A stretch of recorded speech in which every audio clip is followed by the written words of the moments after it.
मी इयत्ता 7वी मध्ये शंभुरी माध्यमिक विद्यालयामध्ये शिकते।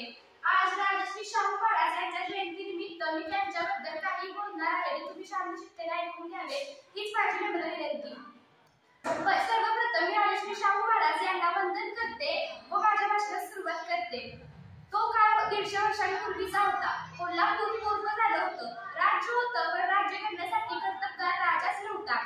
देऊळ होतं पण गाभाऱ्यात देवच नव्हता।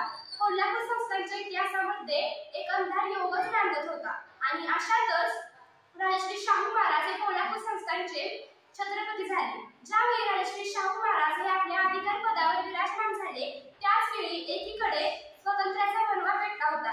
इंग्रजांना आपल्या देशातून हाकलून लावण्याचे विविध प्रयत्न चालू होते, तर दुसरीकडे अस्पृश्यता, उच्च नीचता, जातीय विषमता, भेदभाव असे सर्व चालू होते आणि या सर्वांमध्ये सामान्य रयत होती ती अगदी भरडली जात होती आणि त्यामुळे रयतेची ही अवस्था बघून शाहू महाराज हे अगदी गहिवरून गेले होते। परंतु प्रजेसाठी गहिवरून जाणारा हा राजा मनाने तितकाच खंबीर व कणखर होता। बरं 1902 मध्ये राजश्री शाहू महाराजांनी युरोप दौरा केला।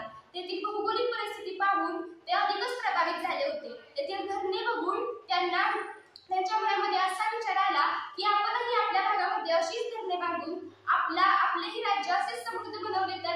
आणि राजांच्या अशाच विचारांमुळे घडला कालचा, आजचा आणि उद्याचा समृद्ध असा महाराष्ट्र। शाहू महाराज यांचे व्यक्तिमत्व होते बहुआयामी। त्यावेळी आपल्या भारताला लागलेले दोन मुख्य रोग म्हणजे दारिद्र्य आणि अज्ञान आणि याचे मुख्य कारण होते ते म्हणजे शिक्षणाचा अभाव। आणि त्यामुळेच आपल्या भारतातील 12 वर्षांच्या आतील सर्व मुला-मुलींना मोफत व सक्तीचे शिक्षण करण्यासाठी पहिला आग्रह धरला तो म्हणजे ज्योतिराव फुले यांनी आणि याची पहिली अंमलबजावणी केली ती म्हणजे राजश्री शाहू महाराजांनी। क्रीडा, कला, संगीत, नाट्य, कृषी प्रदान, साखर निर्मिती इत्यादी अनेक बाबींमध्ये राजश्री शाहू महाराज यांनी आपल्या महाराष्ट्राला एक नवी दिशा व एक नवा दृष्टिकोन दिला आहे। आणि याचसाठी राजश्री शाहू महाराज हे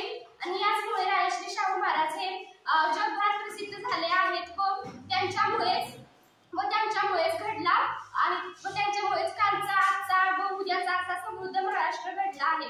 असे हे बहुआयामी उत्तुंग असे व्यक्तिमत्व आपल्या महाराष्ट्राला लाभले होते व त्यांचे मी मनापासून आभार मानते व त्यांना विनम्र अभिवादन करते। धन्यवाद।